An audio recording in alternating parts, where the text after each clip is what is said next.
Sure, they were really great friends. They were very different. Uh, uh, John was really not a quiet guy. He was a very partisan guy. He was really an evangelist.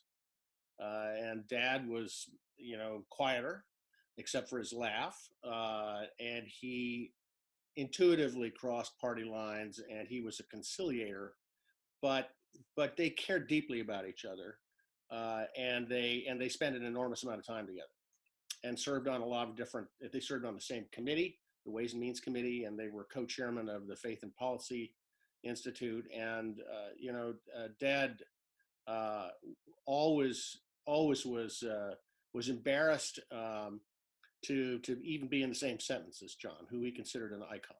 And I call him John, not out of disrespect, but because he asked me to call him John. So, John not only was one of the only, I mean, he was the only congressman to be invited, but he was one of the only non-family members to be invited, and he spoke very, very, very passionately about what a good friend Amo had been to him.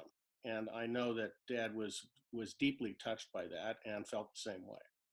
And it was a lovely party. It was a beautiful day, and John couldn't have been nicer and more charming to the families. I remember my stepson asked him, and my stepson was about 6'4", and asked John if he could take a picture with him. That is still his cover photograph of his Facebook page. Yeah, I think that's a very insightful statement that you made, and I think it's incredibly important. The Faith and Policy Institute, of which they were co-chairman, as I said, their standing is that we seek to cultivate common ground, and they both believed in that right down to their toes. As I said, they were very, you could not ask for two people with different backgrounds.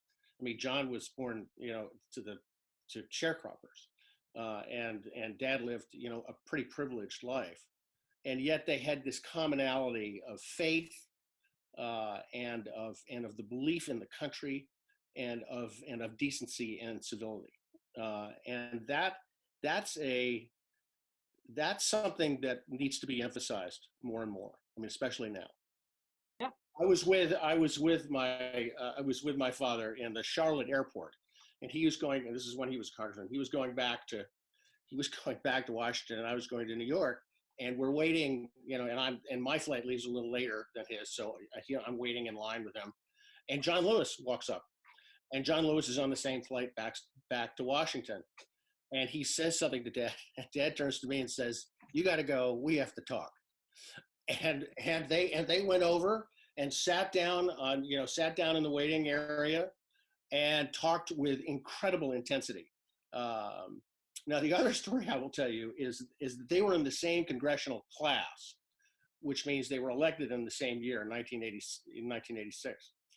And part of the indoctrination process for new members is they come to Washington, they get shown around. This is the Capitol, this is where your office is, and they were in a bus touring around, and they drove by the Lincoln Memorial, and Dad is sitting next to John Lewis in the bus, and he says to John, according to him, he said, God, I remember Martin Luther King's speech in front of the reflecting pool at the Lincoln Monument as if it was yesterday.